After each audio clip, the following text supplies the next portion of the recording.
Heroine Trisha craze గురించి ప్రత్యేకంగా చెప్పాల్సిన పని లేదు. 20 ఏళ్లుగా హీరోయిన్ గా నటిస్తూ మంచి గుర్తింపు తెచ్చుకుంది. తెలుగు, తమిళ, కన్నడ భాషల్లో త్రిషా నటించింది. ముఖ్యంగా తెలుగులో టాప్ హీరోయిన్ గా ఓ వెలుగు వెలిగింది. మహేష్ బాబు, ప్రభాస్, చిరంజీవి, బాలకృష్ణ, నాగార్జున, వెంకటేష్ వంటి టాప్ హీరోల సరసన నటించి తన పాపులారిటీని మరింత పెంచుకుంది. యంగ్ హీరోయిన్స్ ఎంట్రీ ఇవ్వటంతో త్రిషా హవా తగ్గిపోయింది. అయితే త్రిషా ఇటీవలే మళ్లీ వరుస సినిమాల్లో నటిస్తూ ఫుల్ బిజీగా మారింది.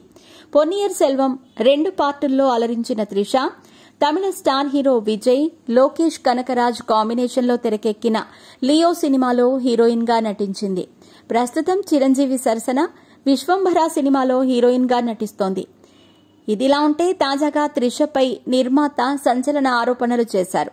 తమిళ నిర్మాత గిరిధర్ త్రిషపై షాకింగ్ కామెంట్స్ చేశారు. నీతో లేడీ ఓరియంటెడ్ చిత్రం చేయాలనుకుంటున్నట్లు చెబితే దానికి త్రిషకి ఓకే చెప్పిందని, చాలా కథలు వినిపించాం కానీ ఆమెకు నచ్చటం లేదంటూ చెప్పుకొచ్చారు. డైరెక్టర్ గోవర్ధన్ రెడ్డి ఒక హర్రర్ కథతో వచ్చారు. ఆ కథ త్రిషకు నచ్చింది. దాంతో త్రిషకి ఒక రెమ్యునరేషన్ అనుకుని షూటింగ్కి వెళ్లాం. అయితే కొన్ని రోజులు షూటింగ్ అయిన తర్వాత చెప్పుడు మాటలు విని తన రెమ్యునరేషన్ పెంచాలని ఒత్తిడి చేసిందని నిర్మాత గిరిధర్ చెప్పుకొచ్చారు.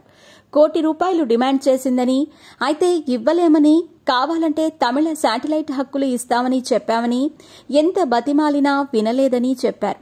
అడిగినంత రెమ్యునరేషన్ ఇవ్వాల్సి వచ్చింది. సినిమా రిలీజ్ అయ్యి డిజాస్టర్ అయింది. దీంతో నా జీవితమే తలక్రిందులయ్యింది. త్రిషతో సినిమా చేయాలని ఆలోచన వచ్చినప్పుడే నా జీవితం మారిపోయింది.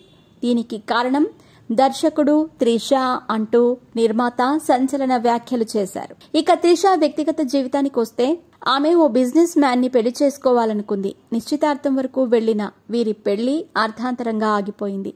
అప్పటి నుంచి త్రిష సింగిల్ గానే ఉంటుంది. అయితే ఇటీవల త్రిష, ఇళయ దళపతి విజయ్లకు సంబంధించి ఓ రూమర్ తెర మీదకు వచ్చిన సంగతి తెలిసిందే. విజయ్, త్రిష రిలేషన్లో ఉన్నారంటూ వార్తలొచ్చాయి. అయితే ఈ రూమర్లపై ఇద్దరూ కూడా స్పందించలేదు.